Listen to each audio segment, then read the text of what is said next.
Hi, everybody. Welcome back to another Second Breakfast podcast.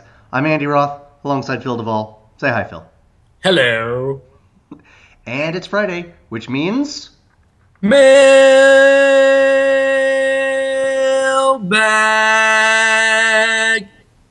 Well done. We've Thank been you. working on that all week, folks. All week. Time for another viewer mailbag. We have, we're going to call this, Phil said this before we started shooting, and maybe it was just a tossed off comment, but I don't care. We're running with it. We're calling this the spring cleaning mailbag. A bunch of questions have been asked that are, shall we say, perhaps not as serious as others. We'll get there. We have some Not fun as in ones depth. today. Not as in depth, shall we say? That's a better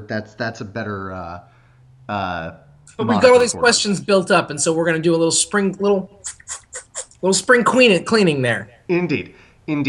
But that does mean that we are basically devoid of questions. So please send more in because you guys send great questions in, and we love answering them every Friday. If you want us to do a mailbag, you should send in questions. It's true. Otherwise, it's just us talking to each other, and honestly, who wants that on another day of the week? Oh my God! Right? First question from good friend of the podcast, Andrew. Hi, Andrew. Hello, Andrew. It's not you, is it? Is it you? No. Okay, just checking.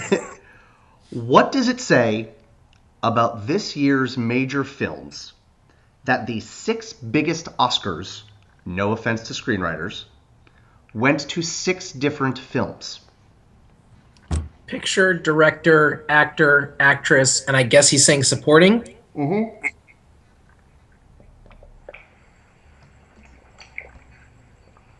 I mean, I guess to me, it's like it's less about the films than it is about the Academy, and I think to some degree this might really be a sense of like there's not so much unity anymore around what makes a great thing.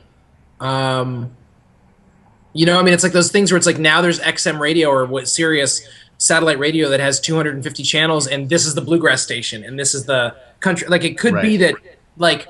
That's the way our tastes are fractured to the degree that all these different things are happening. I'm not sure that it's a thing about the movies this year. I don't know. Because it easily could have been, Well, no. Okay, look. There was one lock, right? Daniel Day-Lewis. Right. And it became more and more apparent that Argo was a lock. Yep. I would say that if Ben Affleck had been nominated, he would have won. Yeah. I don't know. I think it speaks way more to the Academy than it does to the movies themselves. I think you're right about that, but I would go even further and say that it has nothing to do with anything. Frankly, I think it's just the coincidence of the year, right? I mean, because look at it this way: if Spielberg had made a better movie. And it was within his grasp, right? Like, if he had just done the directing job that he has done on any number of recent movies, not even his best from his heyday, but if he had made that movie, I don't think it's unreasonable to say it would have been picture, director, actor, maybe even Tommy Lee Jones gets swept up in that, maybe Kushner gets swept up in that, and all of a sudden you've got yet another one where. Movie X takes home 5 or 6 Oscars. Okay. I think I have an answer. I think you've helped me. Okay. I think it has something to do with films today. Are you ready for it? As I will ever be. The old guard. Yep. Is not making movies like they used to. But we are not ready to reward the new guard yet. Quentin Tarantino they'll give him a writing award and they'll give his actors acting awards, but they will not give him a director award, even a nomination. And they're not ready to give like David O. Russell not even a nod. And they're willing. They weren't. Well, actually, I think he got nominated. Didn't he get nominated for The Fighter as well? I believe he did. But your point is the same. Catherine Bigelow should have won for her. I mean, she won for Hurt Locker, but I think they were like, well, we don't want to actually. It was cool to not give it to James Cameron, which is what I almost think that was more about back in the day. Indeed. But to actually give Catherine Bigelow an award for Zero Dark 30, or to even nominate her or Ben Affleck. Ben Affleck, Catherine Bigelow, I know Tarantino is now in his 40s, like Yep. late 40s even. Hmm. I'm not sure where he is in his 40s. So it seems unfair to call him the new wave or the new guard or whatever you want to call it. He's been around now for 20 something years. Sure. But still, Spielberg and Scorsese and all these other guys are still around. And there's something about, like, Right. I think Hollywood establishment is not ready to hand the reins off yet. And you know who I blame, don't you? Who do you blame?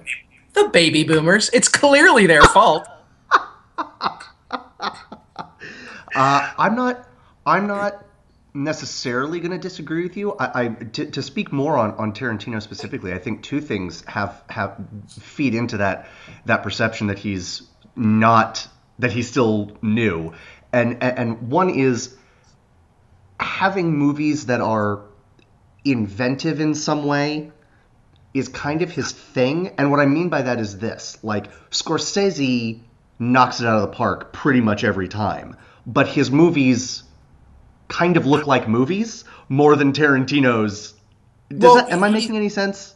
Yeah, absolutely. Sure. I mean, not that they look more like movies, but that they look more like movies we're used to seeing. Indeed. Like, Indeed. everyone talks Plus, about, everyone talks about how amazingly written Lincoln was, and partially is because Tony Kushner is so loved, and that's fine. Partially because it's a well written piece of work. agreed.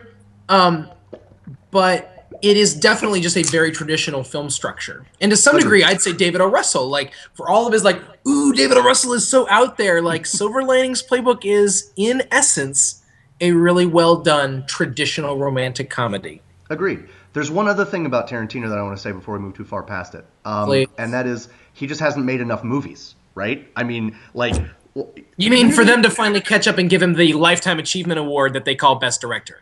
well, if you want to extrapolate that from what I'm actually saying, that's actually totally fair. But I just mean for him to not be considered part of the new guard. How many movies has he Like, made? if he was making a compared movie every to... other year instead of a movie every 5 years, it might feel different. Exactly. That's I mean, interesting. That's really interesting. Scorsese has made a lot more movies, and yeah, he's been around longer, but also his rate, I would imagine, is significantly higher. Oh yeah. I also would wonder, like, So those are my 2 points I almost about feel Tarantino like specifically. I wonder what it was like. I mean, just go back to the fact that Alfred Hitchcock never won an Oscar for Best Director. Or Kubrick. Yeah, and but I want to talk about Hitchcock more. I think the thing about, like, I just like him better. But the Me thing too. about Hitchcock is, like, he made movies, and every time he made a movie, people were like, well, no one's ever done anything like that before. Yeah. Like, here's the thing, like, who the hell would give Psycho a Best Director nod? Like, Right. give them an award for Best Director, except that I bet you $1 million if you looked at the list from that year of the movies that came out, which movie's direction had more influence on American film than Psycho. right. I'll bet you squillions, $11 squillion dollars that there's not a movie that came out that year that was more influential on American film than Psycho. I agree. So I think Tarantino is in that sort of territory. But so what does it say about? I think it says something more about the Academy than it does about films. It might. Yeah, but just a few years ago we had. I mean, I'm fumbling because I can't remember the last few years, but if you just go back 10 to Return of the King, I mean, that cleaned up, Yep. And Peter Jackson isn't part of the Was establishment. 10 years ago. Was 10 years ago, and it Right, was one of but- those. Okay, we finally have to acknowledge this thing because we've nominated it. I'm with you. I think there's all sorts of different rules come into play with the trilogy. But let me say this real quick, and then we'll move on to the next question. I think that oh, please don't lose it, man. Don't lose it. I had it. It's so there. I still don't buy whenever the best director and the best picture are different people. I don't care what anyone says. I literally, there's nothing you can say to me. There's nothing you can say to me that will convince me that makes sense. Like, Okay. I don't buy it. I mean, I'm sure there are some cases, but come on, not really. Almost never. I mean, it's just, even by and large, the language is a blank film. Right. Like, to suggest that if Django Unchained had won Best Picture, that wouldn't have been Quentin Tarantino's Oscar is ridiculous. Right. And I think it's silly. And we all know, all of us who thought it was cool that Argo won, part of the reason we thought it was cool is because Ben Affleck got to get an Oscar for that movie. True. And if your movie's going to win Best Picture, at least the director got an award. True. That's all. All I'll say is this. I've done some quick Googling as you were pontificating, and I'm glad you did. Just last year, the artist took home 5 Oscars. The year before that, no, not the year before that. Several years, but between the artist and Return of the King, No Country for Old Men took home 4. And they were big ones, right? So I mean, Yep. I mean, it's not like I won for supporting actress. Not that that's not incredible. So I guess part of the thing, then like sound editing, right? Yeah. Like these are the big ones, right? Yeah. So I think part of the thing then for our questioner Andrew is don't try to go and make a big cultural statement out of something that just happened for a minute. It'll be fine. Indeed. Okay. Moving on. Next question from good friend of the podcast, Saba. Hello, Saba. Hello. Movies are not perfect, for they make mistakes just like you and me. Saba, False. bite your tongue. Bite it. What are the funniest, most noticeable, most embarrassing movie goofs and mess-ups? I mean, I have one that I've mentioned before, and it's the one that I stick to because generally I don't notice mess-ups. Neither do I. This was kind of tough for me. Go ahead. I mean, it's clearly, for me, the James Caan fighting sequence in Godfather. It is when Sonny Corleone goes to fight his brother-in-law, says brother-in-law has abused his sister, and he goes and finds him and just beats the ever-loving crap out of him in the middle of the street. And what's amazing about it is it's still a pretty good scene with the fact that you can see him punching and like it's like this. Yes, it is terrible. It's so, and the scene is still pretty good despite the fact, although it's just hard. It would have been. It's such a visceral, amazing scene. Yes. That, and precipitates something so important in the film. Indeed. That was done so well, by the way. The thing that comes after that has a special effect that's done so well. That it's like, you've got these awesome special effects that you've done so well, and you can't film a fight scene? Indeed. Indeed. Go ahead. Mine, and I did not notice this, which is hilarious now that I've gone back and watched it, but I didn't notice this until someone pointed it out to me. I just don't notice gaffes like this. In Star Wars. When the stormtrooper coming in the room hits his head. Yeah, he's like, doing some research on this today, I found out, and this is honestly the single greatest thing that George Lucas has done, maybe since the release of Return of the Jedi. When they released the movies on DVD, they added a thunk. They added like a boonk. And the reason I love that is because there is a wonderful sort of rawness to the original trilogy, and like, maybe we don't know what we're doing, but we're telling an awesome story aspect. Yep. And that just sort of feeds into it really beautifully. So that's my answer to that question. That's funny to me. It's like he made it so that it looked like he did it on purpose. But anyways, I don't want to rain on your parade. For me. I don't want to rain on your parade. You're right. That's fair. But there's no clause. This isn't. Go for it. You go ahead. This isn't a goof, but it's something. It's a fun little Easter egg that I noticed and actually submitted to like a movie Easter egg website back in the day. You know how like you can see sometimes light coming from like grates in the ceiling and stuff? Well, in the movie Jurassic Park, when the raptor raises its head up, you are terrifying. Up to the grate when they're hiding from it in the ceiling, and they have light behind them, so it's shining down on them. Although actually that might be a goof because I don't remember a light source up there in the crawl space. Whatevs. instead of like dots because it's holes in the grate, you can see it's repeated the letters A, C, T, G in various forms, and those are the 3 building blocks of DNA. Huh, So I love crazy. that. What do you say? That's crazy. I know, right? So put that in Um, your genetic pipe and smoke it's it. crazy. One other thing is a Goodfellas. There's a scene towards the beginning of Goodfellas where there's a conversation between Paulie, who's the boss, and this business owner, this lounge owner, and Paulie's got a cigar in his mouth, and then and the way they clearly shot it was they shot with these 2 different cameras and they just ad-libbed the scene, or they shot with 1 camera and ad-libbed the scene back and forth for a while, Right. and so there's shots with him with with a cigar in his mouth, and then like you flash away and flash back and the cigar's in his hand, but it's like his hand didn't move. It's just like cigar, no cigar, cigar, no cigar. That's fine. Whatever. Right. It does. It's for some reason when Scorsese does it, you're like, that was on purpose. That Sure. was No, that was totally on purpose.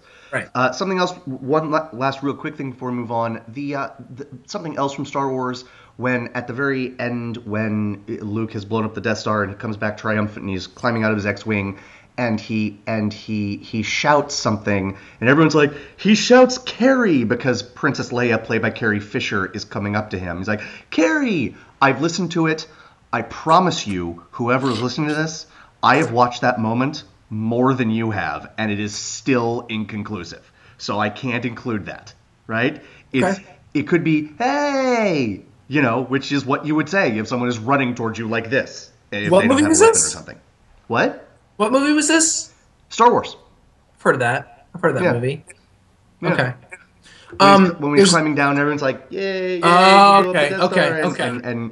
And he turns around, and Leia and Han are right there. And so the argument is that some people say he said Carrie. Come Right. on. Right. Okay. Right. Okay. Right I have before some the Pulp I Fiction- knew there was more to you than money thing. I have some Pulp Fiction goofs, but we'll just hold on to them for later. Indeed. Moving on. This one's all you, big guy. From new friend to the podcast, Damon. Hello, Damon. Ah. In about half the podcasts, there's something on the cabinet to the left of Phil's head that looks like a set of dental x-rays. This impression is helped along by what looks like a blank light box just to the left of said x-rays. What the hell is that thing? Is Phil moonlighting as a dental hygienist? If so, does the dental head honcho approve of using company time for podcasts? I keep waiting to see the flailing arm of a patient who's coming out of anesthesia mid-root canal in the background. First off, Damon, you've finally caught us. I think the funny thing is that it would be problematic if I was moonlighting, doing dental moonlighting and filming in the office, but the idea of me filming in my church office doesn't bother anybody. Doesn't bother anyone. Not a zero soul. people. All right, Phil, so take let's it away. venture over here. Oh, yeah. Sing. How's that? That is beautiful. For Can you those see listening, what how about you explain it? says? It says expressions of Vader, and it's just 9 different pictures of the exact same picture because Darth Vader's wearing a mask. Except that then it has like different expressions: angry, happy, sad, sleepy, confused, cheerful, frustrated, excited, and proud. Except they're all just still Darth Vader. It's the exact same face. Because he can't have any other expressions because he's wearing a mask and he looks like Darth Vader. I don't. Oh, Andy. I got it. Right. No, I got it. Is a picture that a 5-year-old drew. Next to Awesome. that is a poster of Django Unchained. Because why not? Right? That was before the movie came out. I was pumping myself up for it. That worked out for me really well. So, Damon, thank you. Keep up the good work. Yeah. Moving on. Yes. New friend to the podcast, Mary. Hello, Mary. Hi, Mary. Just how awesome is Die Hard? Wait. There's more to the question. Yes. I mean the whole franchise. Ah. Is it like super mega awesome, or awesomely awesome bowl of awesome sauce, or just awesome? Can I go first? You better. The answer to your question, Mary, is less and less every day. Mm-hmm. As a franchise, the first movie is inviolate. It is uncorruptible. It is perfect Biblically and will awesome. remain so. Literally fills one with awe. Indeed. It is full of awe and inspires awe. It is awesome. Yes. It is. It is. Can I have a little extra awesome on top of my awesome? And excuse me, I ordered the large awesome. That's Die Hard 1. Yes. Everything after that just diminishes the legacy. Yes. Even the ones that are okay. I really enjoy number 2. I enjoy fine. number 3. They But they diminished lessen the first one. They diminish the legacy, and to the now it's literally just. Yep. Anyways, Yep. we're gonna do a Project Melway where we compare the Lethal Weapon series to the Die Hard series. I can't wait. I can't wait. You'll have to see the 5th one to be up. I'm probably not gonna do that. Okay, I'll be the expert on that one, which I'll let you take control. Which will just make me sad. And the final question of our mailbag, the final moment of our second breakfast week, Phil. Oh wow! It better be good. From fan of the mailbag, friend of the mailbag, Andrew, not me, and a different Andrew, not the first Andrew. All right, we need new names, people. Yes, indeed. It's a simple one. Okay. Is Jennifer Lawrence perfect? Yes. I mean, that's what all signs point to. I mean, yes. I see no evidence to the contrary. Yeah. Here's the thing about perfection. Can I? I mean, sure. I don't have anywhere to be. I don't think of perfection as without flaw. So, although I have seen no flaws, although she did make some horror movie that I didn't watch. House at the End of the Street. Yeah, I didn't watch that, but I will because she's in it, and it won't be good because it's a horror movie called The House at the End of the Street. But the thing is, I don't think of perfection in terms. We've talked about this when we did our perfect movie podcast when we were talking about Wreck-It Ralph. Yeah. I don't need it to be without flaw, such that if she ever made a movie that she shouldn't have made or whatever, there is something, and I have to be careful how I say this, not because I'm going to say anything wrong, just because it's going to sound goofy, and I try to limit how goofy I sound on a regular basis. Sure. There's something elemental about Jennifer Lawrence. I think there's something that in her essence that something that she conveys that shows us that from a very deep part of her, we are actually seeing who she is. And she's, and that never gets in the way of her actual skill as an actor. It feeds into her skill as an actor, but is its own thing. She's got room to grow, but were she never to grow, she would just continue to put in great work. I'm so glad you said what you said and said it that way. I think the thing that, I mean, as an actress, this is a rivalry that I'm concocting in my head right now, but I cannot wait to see the next several decades of her versus Ellen Page for like best young actress, right? The other one that keeps getting brought into the picture, there was a conversation between Bill Simmons and Chris O'Connell, and Chris O'Connell was talking about, not Chris O'Connell, Chris Connolly, who has been a movie columnist forever and ever, was about Scarlett Johansson. Okay. And I believe she needs to be in the picture. I think she needs to be in the conversation. Johansson needs to get back to doing fewer blockbusters, I guess. She started off as an indie movie darling, and I think she's gotten she's taking star vehicle roles even when they're supporting roles, which is that's not a criticism. They're good roles though. That's not a criticism. She's not selling out in the terms of going the way of making bad movies. Fair. No, that's fair. I think Elizabeth Olsen has a chance to get into the conversation. But back to Jennifer Lawrence. Thank you. We spend so much time just ingesting what Hollywood packages for us in terms of movies and in terms of the personalities. And there is never, and I mean, if this is a lie, then she's an even better actress than I thought.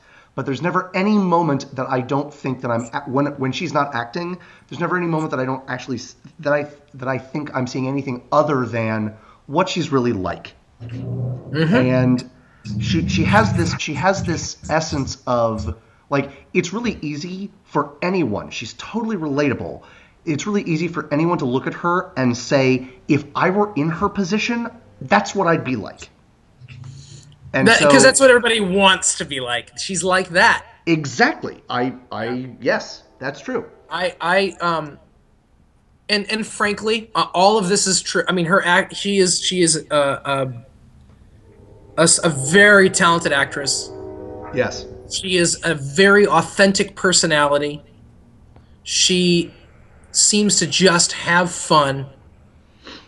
And on top of all of it, she is stunning. Yes. I mean, stunning. I agree. And so the answer to the question is, yeah, she's perfect. There's a George C. Scott was asked once, what do you look for when you're looking at another actor? How do you decide if another actor is good? And his response was, I'm looking for, and he didn't define it. He said, I'm looking for the joy of performance. And many people embody that. But she has started to come instantly to mind when I think of that phrase. Well said. Well said. Yep. And is stunning. So it's just one of those things. Yeah, that's true. You know, and I think it's one of those things where she's not. I think here's the thing: she's beautiful in a way that isn't like you. There are actors and actresses, male and female, that are beautiful. That you're like, don't speak, just don't speak. And I'm not going to go into names on that. Sure. But she was not on that list. When Agreed. she speaks, it makes you like her more. Indeed. And when she acts, you want to see her do more on this. Let's just do more. Just keep going. Just keep going. So yeah. Andrew. All signs point to yes. Yep. All signs point to yes. That's the deal. And that's our mailbag. Yes, it is. Everybody, thanks for watching. Andrew, Saba, Damon, Mary, and Andrew. Thanks for sending in questions. If you're watching this, you should send in a question too. This has been another week of Second Breakfast Podcast. I'm Andy Roth. That's Phil Duvall. Have a good weekend, people. Next week. Yeah. Bye-bye. Bye.